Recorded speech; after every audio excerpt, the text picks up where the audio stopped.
Go ahead and get started. Councilman Gilmore will give us our invocation and pledge. Let us pray. Father, in the name of Jesus, God, we honor you. First of all, God, we recognize this is the day that you have made, Lord. God, we thank you for this city and everybody who gathers here, Lord. God, thank you for these leaders on this council, God. And tonight, God, as we take care of business, God, we ask you to guide our hands and guide our decisions tonight, Lord. And as everything that we've done, let it be done decently and in order, God. We reverence you and we thank you this day and forever. In Jesus' name, amen. Amen. And let's attention, salute, and pledge. I pledge allegiance to the flag of the United States of America and to the republic for which it stands, one nation, under God, indivisible, with liberty and justice for all. Thank you. All right, Cora, would you call the roll?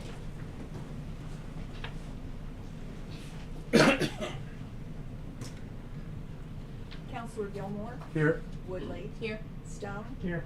Roden. Here. Boatright. Here. Beatty. Here. Mayor. Here, and we have a quorum. Recognitions and awards. Have a proclamation for Juneteenth. Whereas serious social problems concern our nation and threaten its future. Whereas connecting with others and working together can bridge differences that separate people and help solve serious social problems. Whereas the American people desire a traditional community event to commemorate June 19th, 1865, the day Galveston, Texas and surrounding states received the news of the Emancipation Proclamation of 1863. Whereas this year's celebration will commemorate the 160th year of the date of Major General Gordon Granger in the Union Army's arrival June 19th, 1865 in Galveston, Texas. Whereas many individuals are touched by the history of Juneteenth, Freedom Day celebration, and have joined to promote this recognition, June 19th is a significant day to celebrate freedom of African Americans from slavery. Whereas remembrance and respect for this event is a historical and educational investment in the future we must share. Now therefore, let it be resolved that I, Justin Few, Mayor of the City of McAllister, do hereby proclaim June 19th, 2025, Juneteenth celebration in the City of McAllister and urge all citizens to observe this day by connecting with friends, fellow employees, relatives, and with religious, school, and other cultures to engage in activities benefiting their community.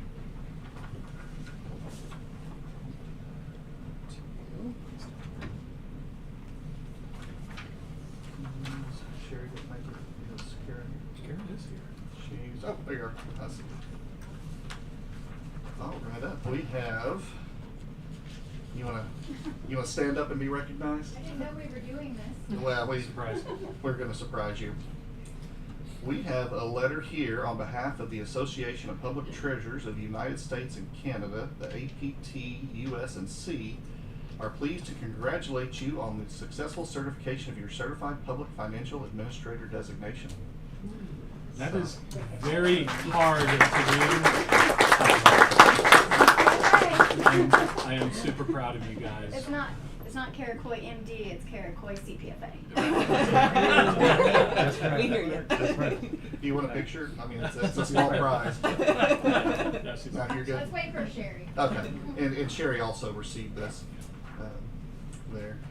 And then I'm sure everybody saw that the International Jefferson Highway Conference was in town. But if you're unaware, it's one of the first transcontinental highways to stretch across the United States. It's much like Route 66, but established a decade earlier. It runs from Winnipeg, Manitoba, Canada, to New Orleans.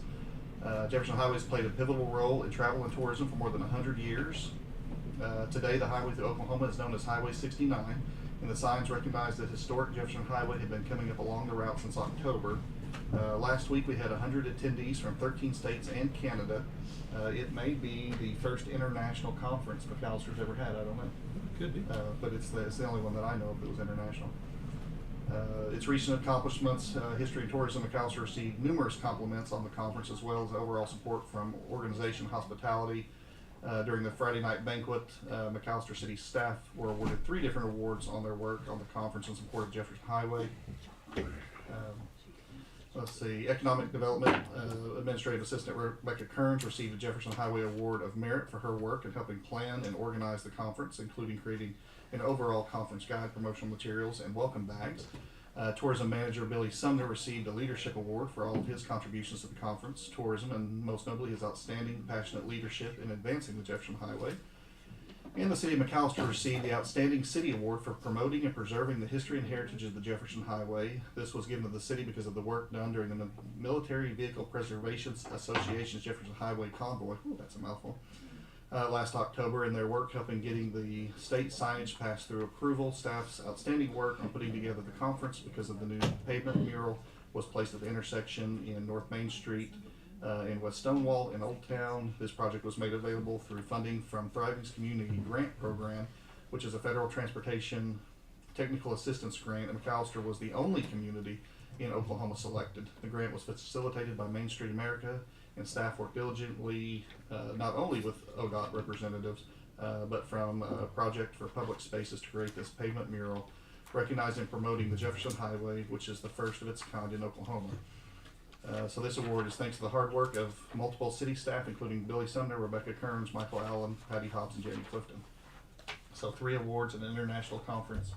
It's pretty good. Big week for McAllister. It's been a very good week for our staff, and I'm proud of all of them, the work that they've done.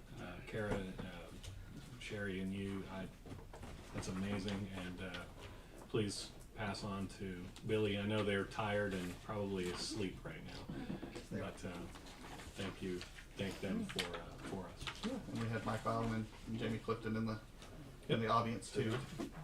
So thank you for all your hard work. All right, any more? That's what no. That's all it is. Thank you. Only 5 awards. Only 5. We'll have Next 6 next time. Okay. We'll have more next All right, with that, we'll move on to citizen comments on non-agenda items. Residents may address council regarding an item that is not listed on the agenda. Residents must provide their name and address. Council requests that comments be limited to 5 minutes. Mr. Belcher, I've got you under citizen comments.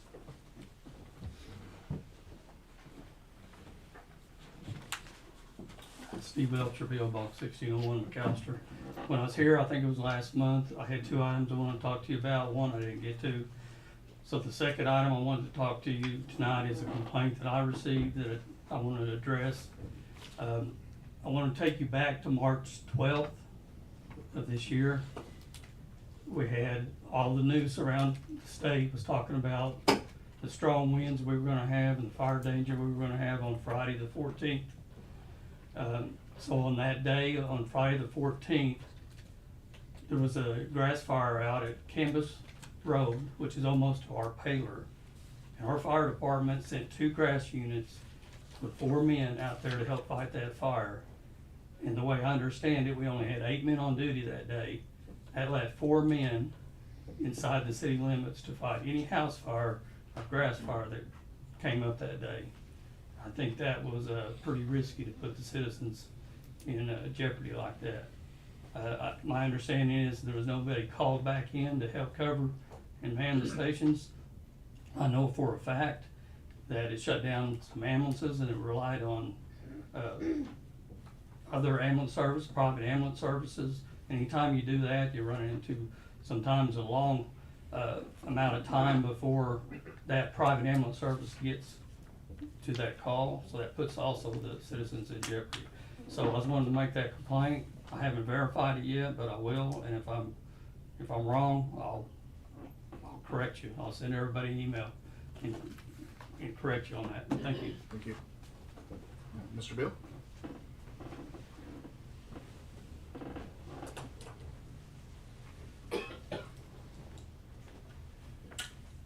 Good evening, David Beal. I'm going to say I'm from the 113 East Carl Albert, Pittsburgh County Genealogical Historical Society. And I'd like to continue the discussion that was held with the mayor and earlier about the works and activities of the city of McAllister. The Genealogy Historical Society occupies a city-owned building, and when it was hit by the winds associated with the hurricane or tornado that came through town, it suffered some damage. And the facility maintenance crews showed up.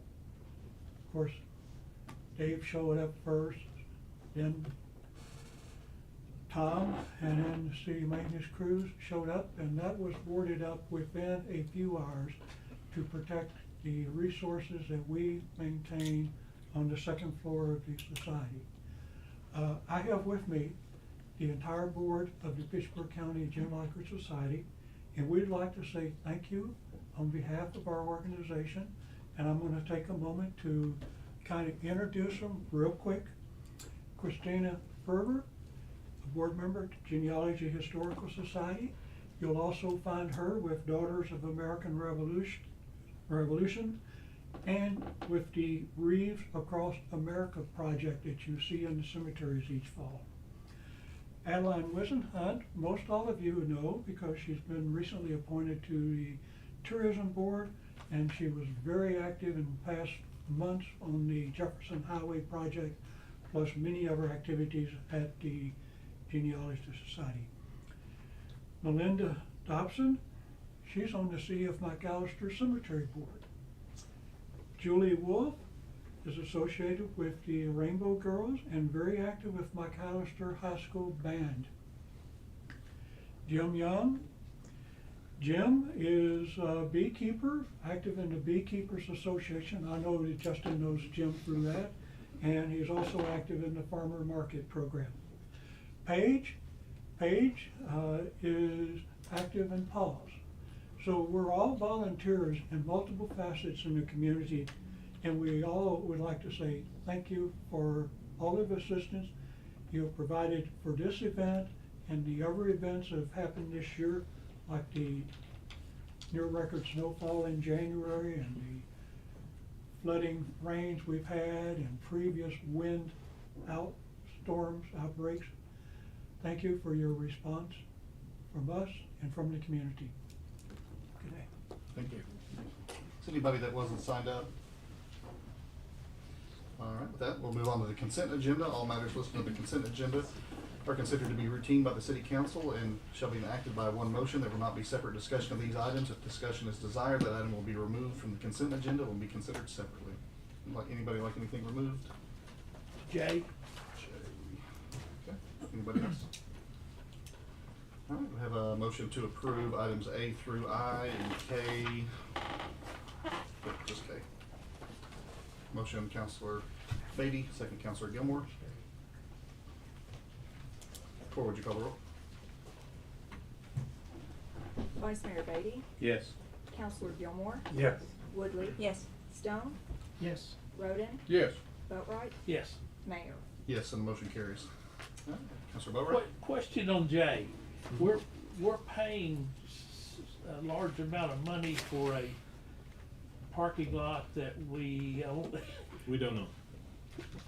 I'm curious about how we can we not get a better rate than that? No. And I can tell you, I talked directly with UP about this. This occurred last year. This is the second year that they've done this. Basically, we went from I think it was a $10 a year for 40 years contract, to now it's a year-to-year contract, and it went up 24,000%. So, unfortunately, the only other way to do anything about it is to abandon that lease and give that up. And right now, the farmer's market has no place to go. So we are stuck between a rock and a hard place until we can find a place for the farmer's market. But it would take long for $7,000 to fix someplace for them to go if we could find something. I just don't like paying them that much money. This for is $7,000 a year. This isn't per month. So Well, 7,000 a year is a lot of money. It's still, yeah, I understand. Yeah. And all that being said, Dave and I have talked for a long time about Yeah, you alternatives. we have been searching for an alternative of where we can put it. The thing we don't want to So- do is abruptly upend the farmer's market. Right. That- I don't that's want- the hard part. No, I don't wanna Yeah. kick them out and cause them Yeah. problems. I just. It is definitely a problem that we are trying to solve. And we can't do it, and every time we've thought we found a solution to it, that just didn't work. Okay. But I can assure you that the mayor and I are actively searching Okay. for some alternative to this. Every solution's been more expensive. Yeah. Yes, Well, actually McAllister needs the parking lot too. it gets full of events down there like on Choctaw. So we are a rock and a hard place. It's not just farmer's market. And we do the can't buy maintenance it. on that? Do what? Do we do the maintenance on that, or is it UP? UP. You do the maintenance on it? Yeah, if there's anything that comes up, the UP comes out. We will do the maintenance on the fencing, and we do the maintenance on any of the improvements on it, but if anything goes wrong with they get a pothole or something like that, we'll go out there and fix it, just because it's a good thing to do, but UP is really responsible for it. What are the boundaries on it? Is it all the way down to the? It's that triangle between, Main Street and the UP line, all the way to where the AOK rail on the south. So the AOK rail that goes east to west up to the bridge. The bridge. Yeah, or Carl Albert. And it's kind of a weird oblong triangle. So do we own where the park for the farmer's market? Structure. That's all UP. It's All their UP. property, yeah. That's all their property. So our lease starts May 23rd. This is 23, that was 2 years ago. So every May 23rd. Every May 23rd, we have to redo it. But we are able to utilize it for other things. Oh, we can use it for All the anything way we to the want. bridge, we could. That's correct. Well, they have the skating deal. Yes. Yeah. Down there. It don't last very long, but it's something Something activity. else. Yeah, it's something going on. But I would like to find some other place to put the farmer's market. Take the building down and sheds down and move them somewhere. Well, the only other issue is, and for full discussion, is as Councilman Roden said, we need the parking. There is a lot of parking that in that parking lot, and if they're doing events between Main and First or Main and Second Street, that parking lot gets full. Typically parades, dancing rabbit, Yeah. $10,000 drawing, I mean. Well, I know we use it quite a bit, I understand that, so if we were not to renew this contract. We would not be able to use it at all. Yeah, They would fence it off from use. What was the justification to raise it so much? Why? UP guidelines. So UP their came hands are down and kind of- said, and what UP says goes. It's a federal agency. So. Do you have a question? Question, sir? Yeah. Was that 7,000 just for the lease payment? Yes. Okay, did I read where you have to carry a $2 million liability insurance on it? We do have to carry a liability, but I don't know if it's You- 2 million. You don't know how it's much? too big in there. Yeah, yeah. You know how much that is? Cora, do you know how much that is? Yeah. Is it in our bundle? Yes, it's all Yeah, bundled together. it's not separated out, it's all together. Oh, well, that's why I asked if that Yeah. 7,000 was for the lease. Yeah, Yeah. 7,000. Okay, the insurance is included in that, okay. No, the insurance does not include that. It's not included in the So 7,000. we pay a separate amount to OMAG for all of our facilities. This is one of them. So it's just all inclusive. Not a separate insurance Yeah, policy. It's not a separate insurance policy for that facility. Okay. All right, any further discussion? I have a motion to approve. Motion Councilor Gilmore, second Councilor Roden. Cora, would you call the roll? Counselor Gilmore? Yes. Roden? Yes. Woodley? Yes. Stone? Yes. Boatright? Yes. Beatty? Yes. Mayor? Yes, and motion carries. In public hearings, we'll move on to scheduled business. Item number 1 is discussion of possible action to accept a total bid amount of $70,000 for issuance of notice of award and execution of a contract with Bushwhackers Land Clearing LLC under the Community Wildfire Defense Grant. Per acre charges shall not exceed the amount allocated for this activity in the approved grant budget. This is Okay, before we continue, good evening, Mayor, council members. The agenda is wrong. Okay, there's an inconsistency and a typographical error. Okay. Okay? What you have just read makes it sound as though the per acre charges are incorporated into the $70,000. That is incorrect. Okay? What's on the agenda report, which was included in your packet, is correct. $70,000 covers advisory services, and then there are the per acre charges. Okay. Okay, because And of on the that- executive summary, it says $77,000, and that is incorrect, it's $70,000. Okay, we won't take any action because of that, but if there's any discussion, you do that. So you can't go according to the agenda report? It's like the agenda report is not what is published, the agenda is what is published. Okay, well, it's incorrect. So $70,000 for just the consulting fee? That's correct. $2,800 per acre? Yeah, the contractor who is present here tonight, and I was going to invite him up here with the permission of the council to address the council on the importance of the project. $70,000 covers personnel recruitment, training, and equipment guidance. The per acre charges is what the contractor would be providing in the way of manpower and heavy equipment to begin the process of removing hazardous fuels throughout the city. So two different components. Those components were included in the bid packet, and that was part of the package. Let's get some clarification, because the manager and I are having some, I'll blame myself, I am not understanding. This $70,000 figure, what is included in that $70,000 figure? Advisory services for personnel recruitment, equipment guidance, and personnel training. What is the virtue of this second sentence, the pre-acre charge? What is the That's virtue? incorrect. It should read, the bid also includes unit pricing for per acre clearing and mulching services as specified in the RFP. These costs will be calculated on an incurred basis and will vary depending upon the type and volume of wildfire fuels requiring removal and mulching. Per acre charges shall not exceed the amount allocated for this activity in the approved grant budget. So the Which is not 70,000. no, that's advisory. What is the approved grant budget? The grant budget is approved at $960,000. And that's been previously approved. That is correct.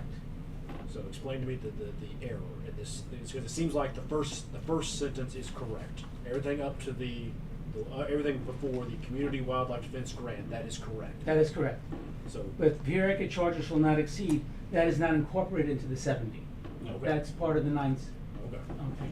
then I'm fine. I'll withdraw my objection there. My understanding was, and my incorrect understanding was you were saying that it was in addition to 70,000 or No. part of the 70,000. It is not. No, it's not. Okay.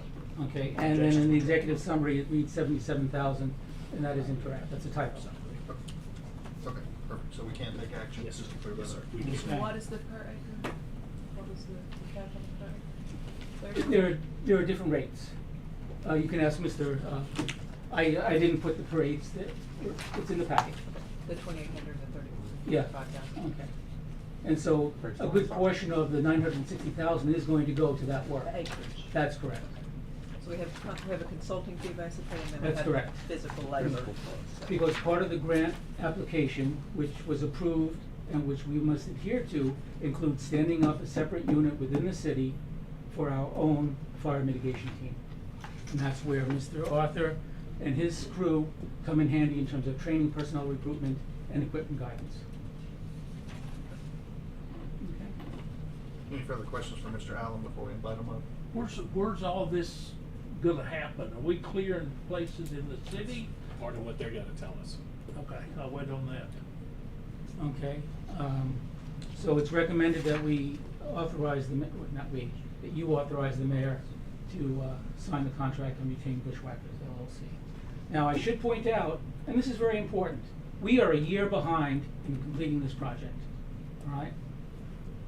So this has to be done. If it's not done now, it's not ever going to get done, all right? So, as the author of the grant and the project timeline, retaining this contractor is the critical milestone. If we don't get this behind us tonight, it's not going to happen, all right? Now, the contractor serves two key roles, which I pointed out to you. One is advisory, one is manpower, and taking care of the heavy lifting, which will allow us to better purchase equipment for ongoing maintenance, as opposed to buying equipment that we may only use once every 3 years or once every 5 years. And again, Mr. Arthur and his team will provide us with the expertise on that. Now, your vote is essential to getting this project back on track. All right? So I ask your permission to introduce Mr. Arthur. Can I ask you a question first? Certainly. Why are we a year behind? We are a year behind because the federal authorities took time to come up with the processes and procedures for dispersing the funds and coming up with reporting. Then when the Trump administration took over, there was a little bit of an issue as to whether the grant would move forward. However, there are things that we could have done parallel to waiting for that, which we did not do Why not? as senior management. My only problem is we have to hurry up and make this decision. No, we have 5 years, we lost a year. Well, but you're saying it's critical we make a decision that we go ahead and move this forward. But I know they're gonna come up and tell us all about it, but there's a lot of moving parts here. Yes, there are. And it's a very critical thing to have to sit and go through. So. Well, that's why I mentioned that the contractor is the linchpin. Once we get the contractor on board, then we can proceed in a smooth fashion. Okay, thank you. Okay? So do I have permission to introduce? Any further questions? Yeah, come on down. Okay, so Jerry Arthur will come up first, and then we have the Oklahoma State Forestry Unit, which also might want to make some comments. Thank you, Michael. Thank you, council, for having us here this evening. First, I would like to pat Michael on the head. I mean, this dude is phenomenal. I know he's been instrumental in writing the grant, but also he's been very instrumental in helping, explain to me what the expectation is here, in addition to what the grant states. Being the author of it, he knows all the moving parts. And as an individual, I just can't say enough nice things about him. He's been fantastic to work with. I look forward to meeting whoever you've put in charge on this team to represent the city.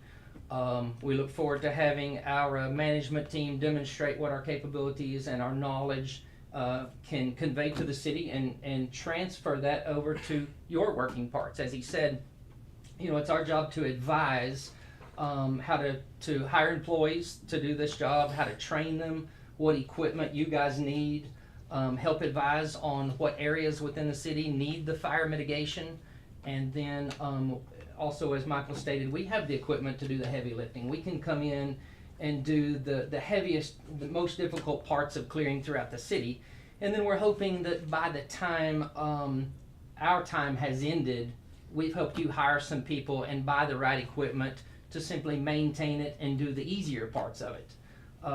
There's forestry equipment out there that costs $500,000 for one piece of equipment. We have that equipment. There's no reason for y'all to buy that. You'll pay us per acre price, as you asked a while ago, to come in and do that heavy clearing and get it to where it is easier just for you to maintain. And then you guys will also, your new employees that we help hire and train are the ones that will do the lighter stuff with the less expensive equipment being required. Mayor. Go ahead. This clearing and stuff, is that on city easements that you'll be clearing, or The is short it on answer is private yes. property, or? It also includes highway easements, railroad easements, golf course, sewer utilities, sewer utility right-of-ways, water right-of-ways. Nothing has been put in place yet, so I've not invested any time looking at your maps. That's part of what you're paying me to do. Without a signed contract, we haven't seen any maps. We don't really know what we're up against. We just know what the solicitation stated. Will you be able to do ODOT like along the highway?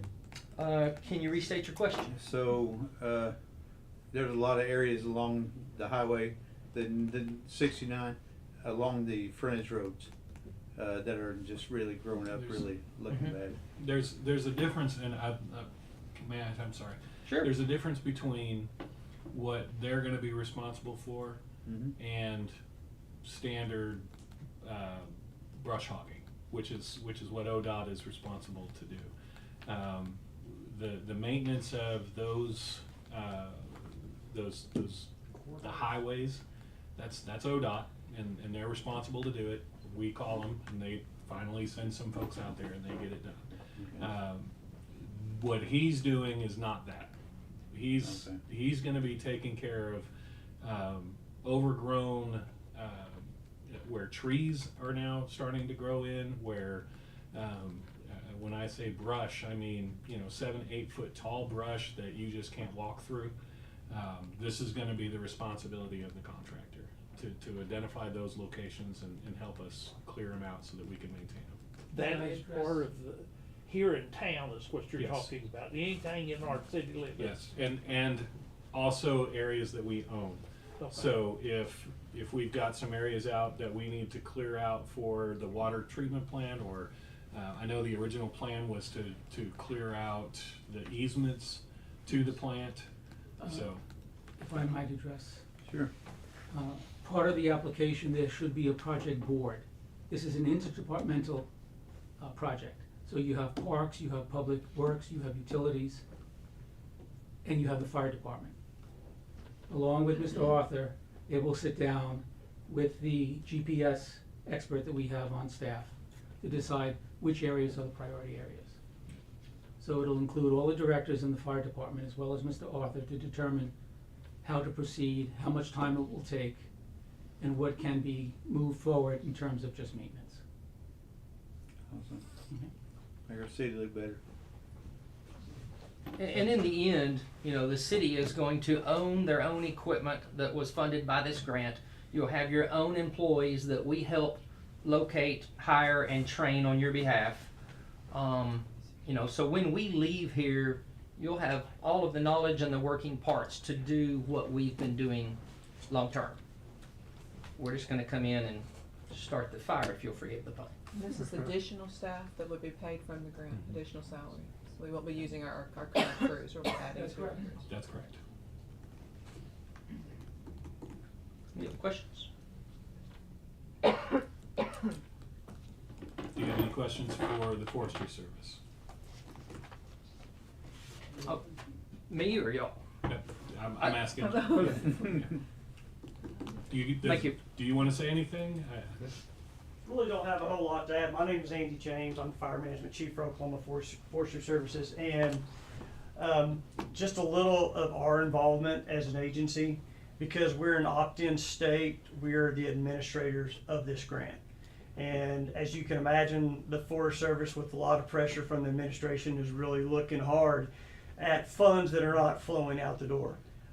So you have time, and Michael put together a phenomenal plan, listening to the contractor talk about the cost on treatment per acre. That is definitely in alignment with what we're seeing across the South. We have a group of 13 states at the South that get together, and we share information on mitigation and fire suppression, different things like that. So as far as that goes, that's spot on. We have to budget for this as an agency. We've got $2.5 million budgeted right now, and the perception is that we haven't met our revenue for the year. And we have budget talks on Friday, so that puts us in kind of a cumbersome situation, which you guys can definitely relate to. And the intent of that is when a project, when equipment, when services are completed, we come out and inspect it, and then within a matter of days, we cut the invoice, turn around and pay the city of McAllister, and then we get reimbursed by the U.S. Forest Service. So it's kind of a convoluted type grant program, but the Forest Service threw this together and threw it out really quickly, and as Michael alluded to, there were delays from the get-go, but really with 4 years and a couple of months, there's plenty of time. And the gentleman talked about the fires on March 14th. That was a historic wildfire outbreak in the state, and more communities need work like this being done. And for me, when I think about hazardous fuels treatments, first thing is responder safety. Provide defensible space where firefighters, EMS, police can get in and operate. And then through those efforts, that gives them the best chance to protect structures, infrastructures, all the things that are critical to these communities. So, if there's anything that we can do as an agency to help, if there needs to be a modification or anything like that, we're certainly willing to do. We're just really proud that a project of this magnitude got funded in the state of Oklahoma. I was floored. There were thousands of communities across the country that were applying for these grants, and 80% of the first round went to the West Coast. And for us to get something like this here, is very critical, and we're really excited about it. So I'll answer any questions if you have any questions. We know that we're in a high danger area. Can you speak to that a little bit of what causes that and why we're in such a? It's so the key to fuels mitigation is it's not a one and done. And they built the grant and built a situation where you're going to invest in capacity, whether that's personnel, whether that's equipment, so you can continue these efforts on. And so what happens after you get wet springs like we've had, fuels begin to accumulate, they get neglected. And as the city manager mentioned, you know, they get to the point where you can't treat them with the bush hog. You have to have this specialized type of equipment. And I can tell you, we got into the hazard mitigation game about 5 years ago. We've already got $750,000 invested in 3 pieces of mitigation equipment.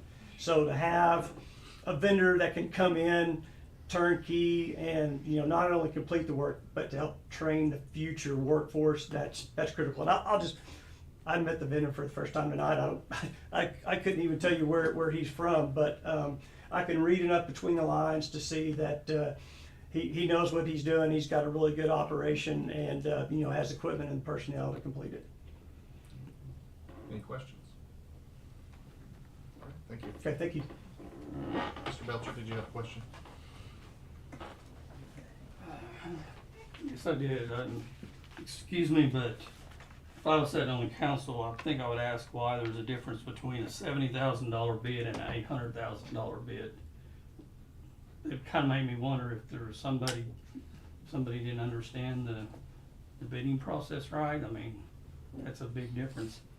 And the other thing is I have a small piece of land myself, and if I have brush in one area and then a lot of it is grass to be brush hogged, how's it determined on what the charge is? If I was to hire somebody and they come in and say, oh, well, we're gonna charge you the higher rate for the trees up to 3 inches, but they're gonna still brush hog most of it, am I gonna get charged the high rate for the brush, or am I gonna get prorated for the grass that's mowed? Who's gonna determine the cost on that, on what's being charged on that? Can you all speak to that? The charges are based on the size of the debris. Mr. Arthur can address that more specifically. It's laid out in the bid packet. I'm sorry, Michael. I read that. There's different amounts for different things, but if I've got a piece of property this big and this much of it is brush. I don't mean to interrupt, but I need conversation up here for those in TV land. If this is let's say an acre of land, and this much of it is brush, and the rest of it is grass, and would the operator, the vendor here, will he be charging for this acre at the rate of the brush, whatever it is? And I'm sorry I didn't bring my paperwork with me. It's like $3,700 or something an acre, and some odd difference for just mowing grass. I mean, do we have anybody in the city that's gonna determine? There's going to be, we have to have in place a director of this, somebody that is in charge of it. We just don't have that person yet. Okay, and they'll be determining. They're gonna be determining working with the contractor to make sure that the contractor is not overcharging us for anything. Okay. Yeah, we have to have somebody in place to manage this program. So Well, that's a concern I had. If this whole acre was brush, then you go by what. I understand what you're saying. What he's saying is, but if it's split, okay. I can't. There's no way to line out how you would deal with every acre. You just got to do it by eye. So and that's why we have to have a manager that's going to be handling it. Mr. Arthur, how long have you been in business? 15 years. Shanna and I started the business in 2000. I'll make a motion that we accept. Okay. We have a motion. We unfortunately we can't. We're good. There are people We're good. that actually We're good. watch this from home, and if you don't say it on the microphone, nobody can hear it, and it's not actually recorded. So. I'll second that motion. We had a motion to approve by Councilor Gilmore and a second by Councilor Roden. Cora, would you call the roll? Councilor Gilmore? Yes. Roden? Yes. Stone? Yes. Boatright? Yes. Beatty? Yes. Woodley? Yes. Mayor. Yes, and the motion carries. Item number 2, discussion and possible action authorizing the mayor to sign the notice of award with HSPG and Associates for audit fiscal year 2024, 2025, 2025, 2026, 2026, 2027. Yes, so in your packet is 2 proposals for audit services for the next 3 years. City staff has reviewed the information that was sent in with those proposals, including contacting the references. We have decided or come to the choice that we would like to choose HSBG and Associates audit firm out of Oklahoma City. Any questions? Questions? Council, I can tell you that we are not required under law to bid these out. We just do quotes.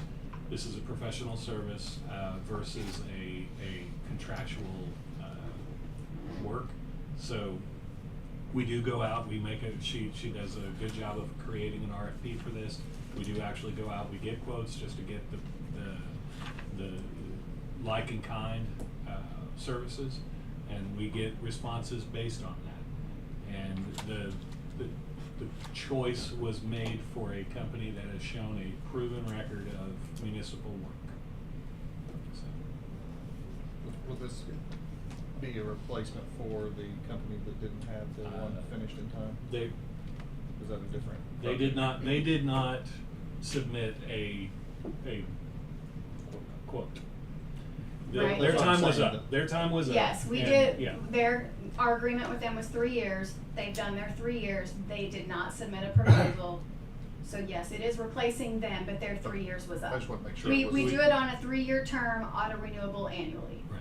We did not terminate them, or I Right. wanted to make that clear. We didn't. That it was just their time is up. I was just, if it was the same project or if it was a different No, project. same thing. So, okay, that was the only question I had. Any other questions? Motion to approve. Motion, Counselor Boatright, second, Counselor Woodley. Would you call the roll? Counselor Boatright? Yes. Woodley? Yes. Roden? Yes. Beatty? Yes. Gilmore? Yes. Stone? Yes. Mayor. Yes, the motion carries. Item number 3, discussion and possible action to accept the total bid amount of $925 for hay baling of approximately 11 acres of land at the Stephen Taylor Industrial Park, as well as 34.12 acres on Highway 31 west of Indian Nation Turnpike, and to execute a personal service agreement with David Wright. Doug is not here tonight, but this bid is not for the lowest. This is actually a bid for the highest. And so the higher the bid, the better for the city. I can take any questions you have. Any questions? Has this person done this for the city before? I believe this is a person that has done this for the city for Right. years, several years, yeah. I make the motion to approve. Okay, I have a motion to approve, Counselor Roden, second, Counselor Boatright. Would you call the roll? Counselor Roden? Yes. Boatright? Yes. Beatty? Yes. Gilmore? Yes. Woodley? Yes. Stone? Yes. Mayor. Yes, and the motion carries. Do we have any new business? Yes, we do.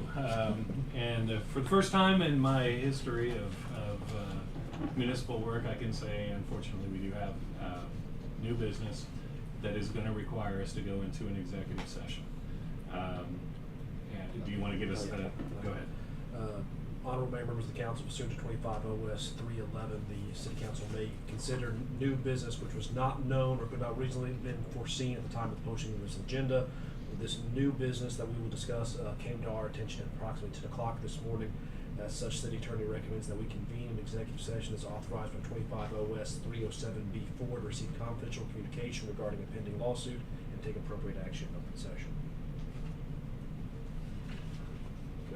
Have any motion you want to do executive session? Motion, Counselor Gilmore, second, Counselor Beatty. Would you call the roll? Hold on. Who was? Gilmore, then Beatty. Counselor Gilmore? Yes. Beatty? Yes. Woodley? Yes. Stone? Yes. Roden? Yes. Boatright? Yes. Mayor? Yes. And we are now in executive session.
We got Madam Clerk.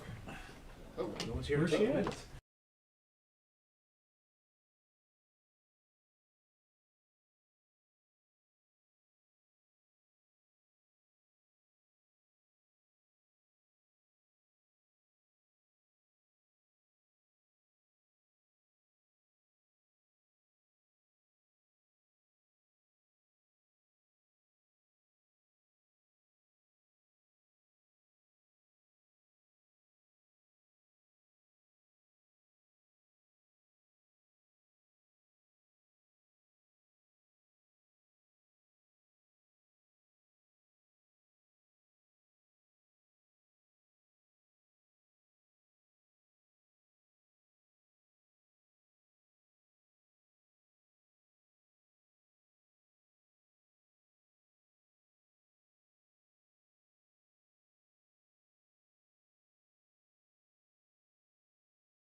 From executive session, all those items stated were discussed. There were no votes or polls were taken. I'll take a motion to leave executive session.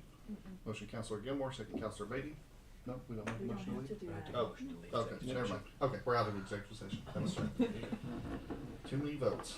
All right, is there a motion? I will make a motion that we move our special meeting from the 17th to the 27th at noon. Second. Can I make an amendment to that? We also need a public hearing added to it. To add a public hearing to that same meeting. Okay. Second? Councilor Beatty? Cora, would you call the roll?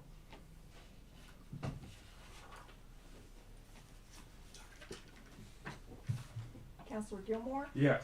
Beatty, Yes. Woodley, Yes. Stone, Yes. Roden, Yes. Boatright, Yes. Mayor. Yes, the motion carries. And let's see, we're gonna skip staff reports. He's here. Oh, he is. Oh, you stayed. Okay. Excellent. Come on in. Mayor, council, my name's Virgil Young. I'm the safety risk manager.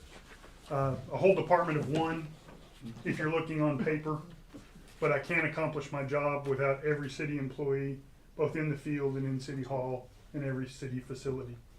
So I'd like to be that known. I'm just gonna kind of give you an overview of what I've done in the time that I've been with the safety department, which has been a little over a year.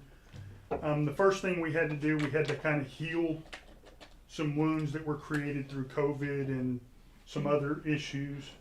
Had to develop a trust back with the field staff and kind of a respect for the safety department again.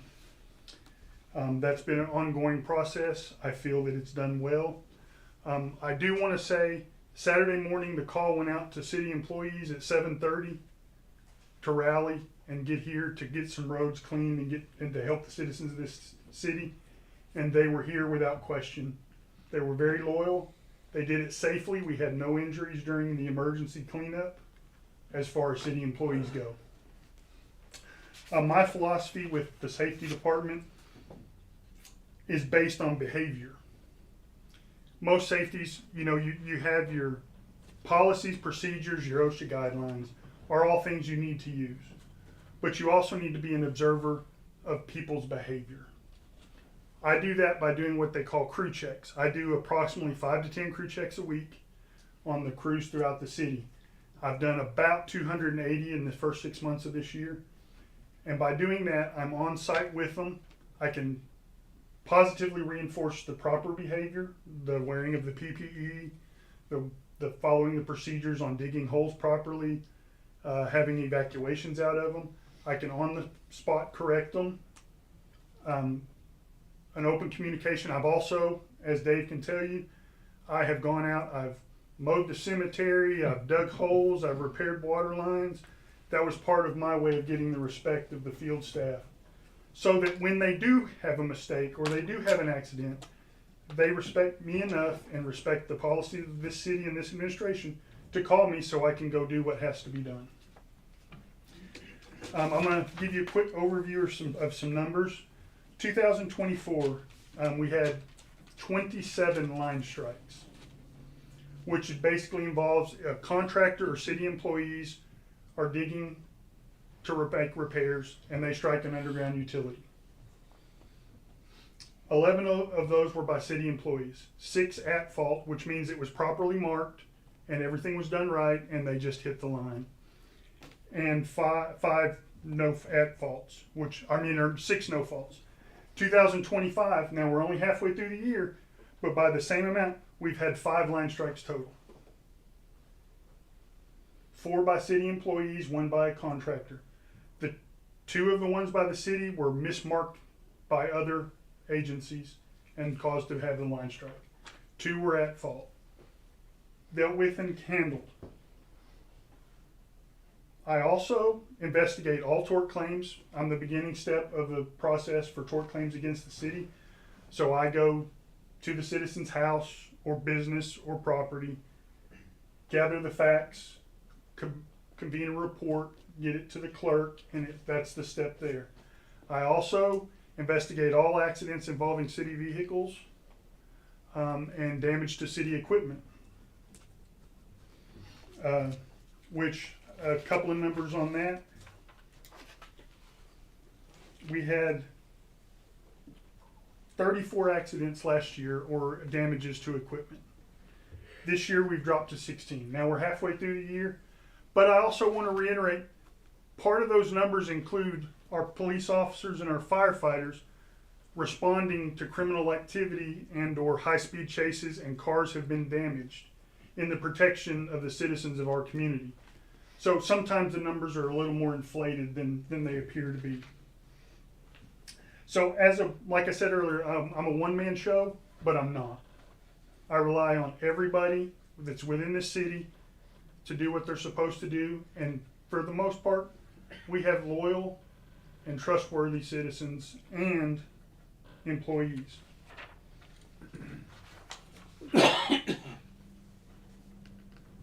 By creating a culture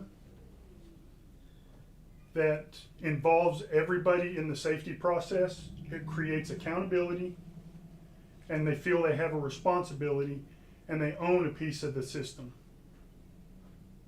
And by allowing them to do that and listen to suggestions, then we've lowered numbers and they're doing injuries. I also do all the workers' comp injury paperwork and am the contact point along with Wendy for all of that.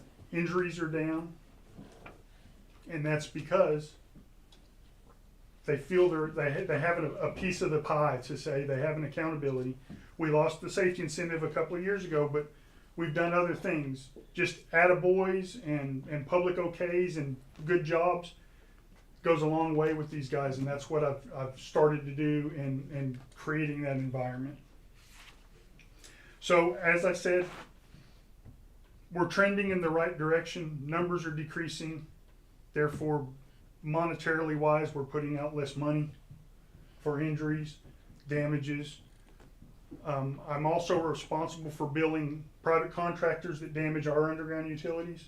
My department's brought in about $15,000 this year from damages that we've had the contractors pay because they were at fault when they damaged. So it's just a overgrown effort, and everybody has taken a part in it and taken pride in what's going on, and it's shown. Any questions? Any questions? I really appreciate your Alright. effort, especially Thank on you. Very the informative. reduction of line Thank you. strikes. I think you did a good job. Thank you. All right, city manager's report. Well, obviously, we've had a very, I will just say busy, last couple of weeks since we last met. We are continuing the process of trying to figure out the best way to clean up and mitigate what the damages that we've received.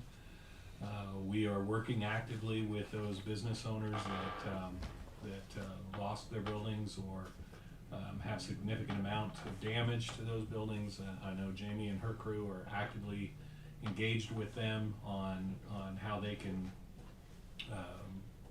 fix some of their issues. We have decided, and we'll just throw it out, that after looking at the total scope of what we can and can't do, we went ahead and decided that we were going to go ahead and start doing curbside pickup of storm debris only, and really it's just the trees and the brush.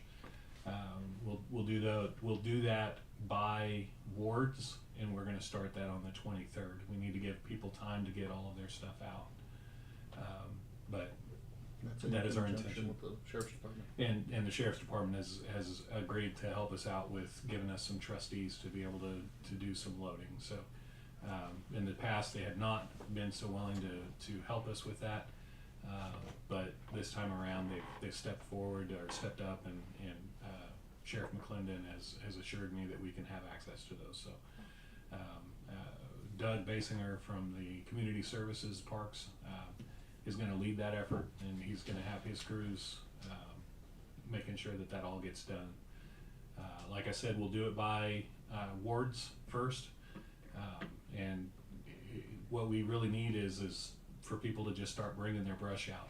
We're not going to enter into your private property. We won't go into your backyard. We're not going to go and pull it off your front porch. It needs to be 10 feet from the curb, no farther than. So. Excuse me, Dave. Now, the commercial tree people, they can't dump out there during this emergency or something? They can if they are showing us that this is a resident of the city. We can't. I hate to do this. I really do. I hate to say it, but we just can't take everybody's stuff, in the county. And if you got people in Krebs, or if you got people in the county, or that are trying to dump off their brush here on our landfill, just to give you an example, in the first storm that we had, from day one until Saturday, we had collected 60 tons of materials out there at the landfill. From the second event, from Saturday morning until now, currently, we've already collected over 100 tons of materials out there. That material is all chipped? No, we have to chip. No, that's what I'm saying. You have to chip it, so we don't have room. That's why you're saying we can't take it from everyone. We can't take it from everyone because we don't have room. Yeah. I wish we did. But the contractors, if they have a water ticket from that address, it's a big issue at the coffee shop. I understand that. Okay. And what we're trying very hard to do is to make sure that people aren't taking advantage of us on this. And they will. And people will. I'm not saying who. I'm not saying anybody. I'm not giving any names. I'm not saying anybody is rightful for that. But we have to be careful, and we have to say, and which is why we put it out to say, hey guys, understand and respect what we're trying to do here, and don't take advantage of us, because we've got a job to do, and we have a lot of work to get it done. So our crews worked their tails off on Saturday morning just to get the streets clear, just so that emergency vehicles could make it to calls. That was our focus on day one. We did that, we got that done, and now we're in full-blown cleanup mode of the rest of it. So we're working on it. We're going to continue to work on it. This is not going to happen overnight. People need to be patient, and we'll get there. We'll get it done. So I don't have anything else. It's going to be a long night. So. Move on to remarks and inquiries by City Council. I do have a few things. First, I want to honor all of the staff and people who assisted in cleanup.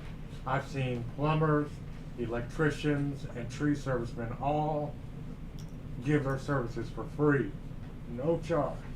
And that's one awesome thing about a small town community, is we have connectivity and good people in our area that are willing to put their livelihood aside to help out their neighbor. And I think that is awesome that we have that type of people in our city.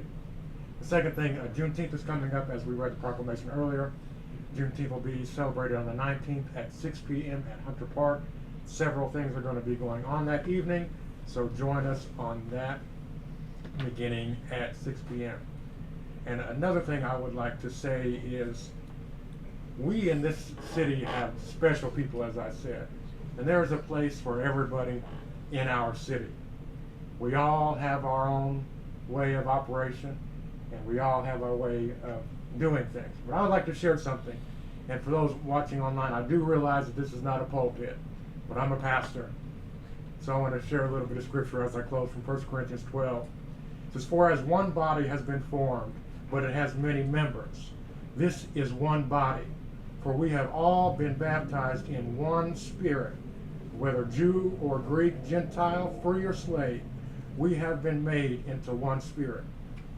We all may have different belief systems, but we can put the spiritual thing aside and say, we are all in this thing together.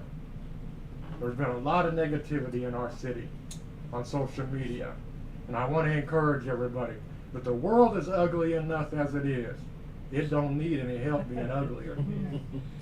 So look out for your neighbor, continue to do the good work, and realize that we are all in this thing together. When I had an elder tell me one time, word for word, "Baby, you're going to get a lot more bees with honey than you will with," you can finish the sentence. Thank you. Councilor Woodley. I agree with Councilor Gilmore. Thank you. I also want to point out, earlier we were talking about the Jefferson Highway convention coming through, and I know they had to cancel early. And I just want to point out that the tourism, the whole group, Billy especially, I know that was a lot of planning, and to have to cancel early was probably very difficult. And I saw so many gracious people that were traveling through, the comments that they made. I just want to point out that was I'm sure a very difficult thing to have to call off something that had so many months of planning. So I appreciate tourism for what they did. The exciting part was that there were people from Canada who had never experienced a tornado, and now they can look what we got for you. They can mark that off of their bucket list. You're welcome. Councilor Stowe. Yeah, just on the tourism thing, it was neat to see that even a tornado couldn't stop the steampunk people from having their little celebration down there. The Main Street was still full. It was neat. Second off, going along with what Levi just said, and on social media, I hear that there's some protests going to come on Saturday, and that's a right that we have. We can come and do our free speech thing and all that stuff, but I just want to encourage everybody to just be peaceful. Just don't make the hate come out. You state your case, make yourself known, but whether you agree with something or you don't agree with something, let's keep a discussion going, but let's not do the hate thing and burn the town down and all of that stuff. We've got some bad examples going in California and apparently in New York and stuff like that. So let's just keep it nice. We're all neighbors. Councilor Rhoden. Mayor, you're saying that we hadn't had any international conferences here. We've been having international conferences here since 1923, maybe a little after that. But the Rainbow Girls were formed in 1923. They 2 years ago in 23, in April of 23, they celebrated their 100th year. And it all comes out of McAlester, International Order for Rainbow Girls. And McAlester didn't have enough room for them all over the world. They had to stay in Oklahoma City, but they busted 4 big old bus loads down here for a day. And even Saturday, last 2 days, we have a really good girl named Cammie Ryan. She is the head of the Rainbow Girls in Oklahoma. We hadn't had one of those in McAlester since the 80s. and we had her reception up at the temple. And if you wanna go something that's really has a lot of bling to it, go to a Rainbow Girl deal. And, you know, tourism didn't know this, but there's about 80 of them all over the state in here, and a lot of them with the family stayed in motels. And they was here for 2 days. And it was an international conference then, because most of those girls are delegates to other countries. It's not a pen pal deal. And there's about 10 of them that they introduced a delegate for Australia, Japan, and Germany when they can't come here and stuff. And I just want to show y'all something right quick about our sidewalks in Mullins Park right quick. I've been talking about Mullins Park when it got opened. We have over in Fourth Ward, probably got the most low rent housing apartment complexes in McAllister. And I was going down the street and stuff and saw this family walking down Mullins Park, no sidewalk. I have lived through a girl, Pam England, got killed in front of my mother and dad's house in like 1967. And wasn't any sidewalks. I was walking on the street. Now these right here were smart enough to be walking into traffic stuff. I stopped and talked to them. They're going over there every day. So Dave, if you could set me and Chris back up with Michael and try to get some grants for some sidewalks over there, because they're burning up the street going to Mullins Park, and that's all I have. Jefferson Highway. I was at their meetings. I went to the dinner. We had a great time, met a lot of people, and they discussed their travels and stuff. Also, I went south toward Atoka, and Jefferson Highway signs were all along 69 Highway South. So it's beginning to be recognized. And I want to thank everybody for getting out and helping on the cleanup. It was a big thing. I had social media got in there and said that McAllister City, we're the city employees, they ain't doing nothing, you know. And I wanted to get back on there and tell them, but I have to let that go. But everybody got out, everybody helped. I was hit hard with it over in Northtown, and I luckily had kids and grandkids that come over and help me cut up trees and all that. So, but Old Town got hit real hard, and I hate that. But anyway, that's all I had. I want to thank everybody for getting out, helping one way or another. So I just want to say it's a beautiful thing to live in a small town like this, because like Levi said, you know, everybody got out and helped, but there was plumbers, there was electricians, there was all kinds of people offering their service for free. And it's just, you know, if we were in a bigger community like Dallas or Tulsa or Oklahoma City, we would have that. And it's so nice to have that. You know, we just all kind of banded together and like, oh, you know, we got screwed up last night. Let's all band together and get this done. So that's good. All right, Mayor's comments. Really just to echo what everybody's saying, thank you so much to the city crews. I know you all worked all week and then turned around at the break of dawn on Saturday morning. And I don't know how long they worked. They were out for about 10 hours. Took us 10 hours to clear all the streets. And we did have some emergency stuff that we had to take care of out at the cemeteries and stuff, but yeah, about 10 hours. Yeah, no, that's absolutely amazing. Every time our toilets flush and our lights come on and we can drive down the roads, you know, thank you so much for everything you do, and especially after hours and being able to do that. We really appreciate everything, especially in an emergency situation. And then to echo, I mean, even private citizens and business owners, thank you so much for coming together for our community. It's one of the things I've been asking for is let's shut off this social media, let's get out, let's meet our neighbors. You know, I'd say there's the Oklahoma standard and there's the McAllister standard, and I think we exemplified that this weekend. Can I want to add one thing on something that did occur that you all need to be aware of.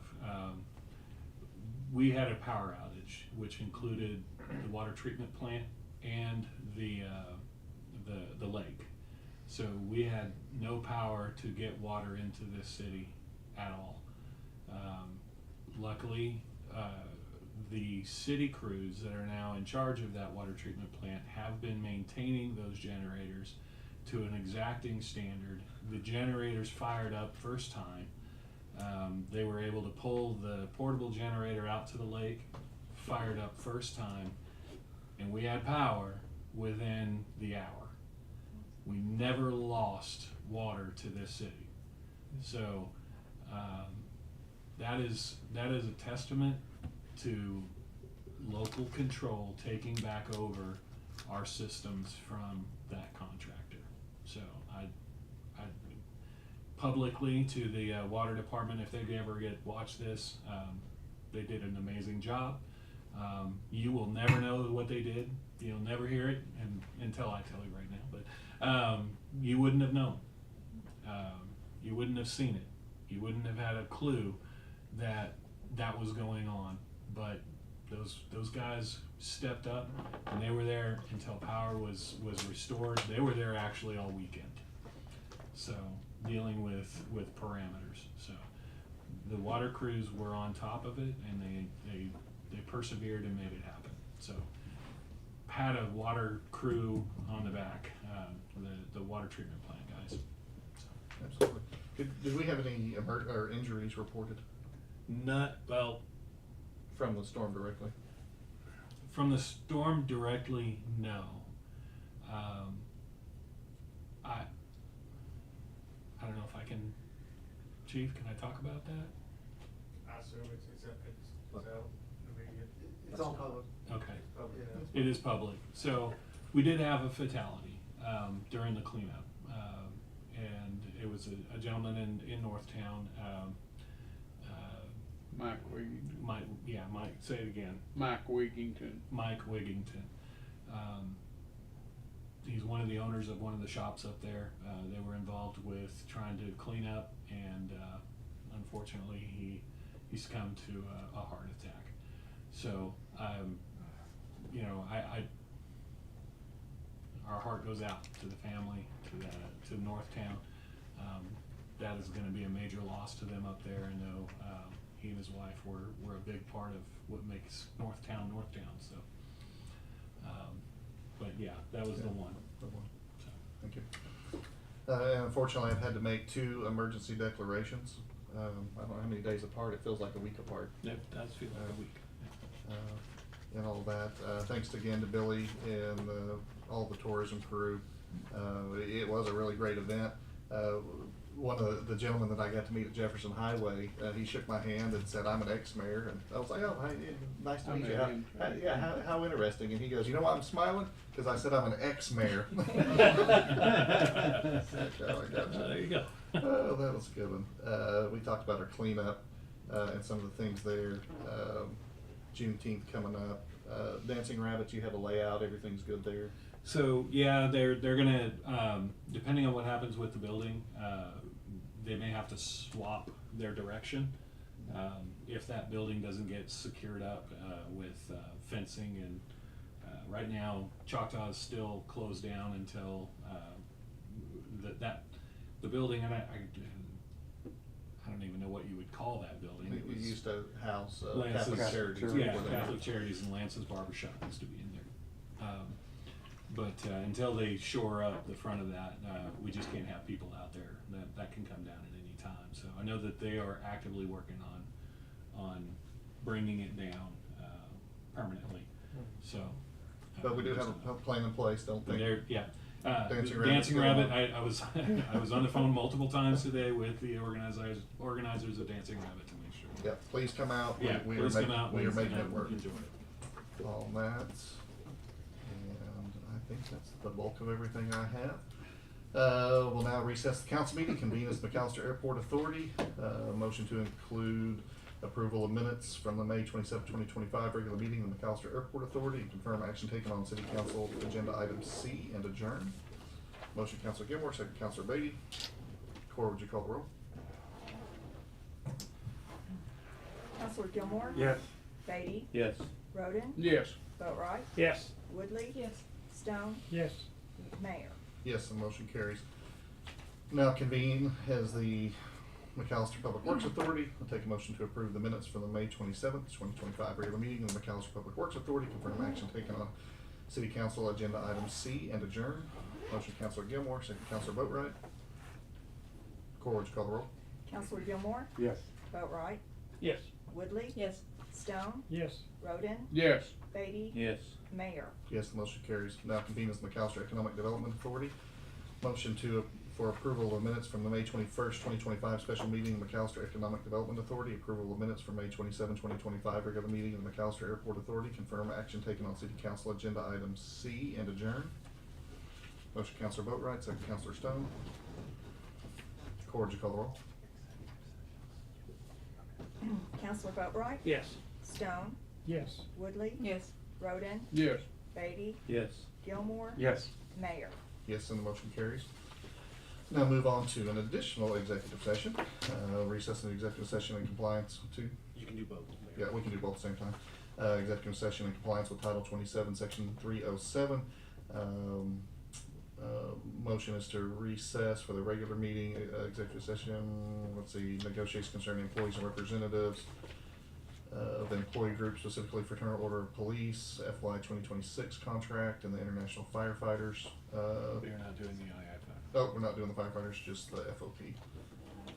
And then the second executive session is discussion of employment, hiring, appointment, promotion, demotion, discipline, or resignation of any individual, public officer, employee, more specifically, City Manager Dave Antrim. Hi. All right, I will take a motion. The executive session, motion, Councilor Boatright, second Councilor Beatty. Cora, would you call the roll? Counselor Boatright? Yes. Beatty? Yes. Roden? Yes. Gilmore? Yes. Woodley? Yes. Stone? Yes. Mayor. Yes, and we are now in executive session.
We're back from executive session. Tommy, my brother-in-law. We have two items. Do we have a motion regarding the fraternal order of police? I believe the appropriate motion would be to approve the FOP agreement as discussed in executive session. Do I have a motion? Motion, Counselor Beatty. Second, Counselor Boatright. Cora, would you call the roll?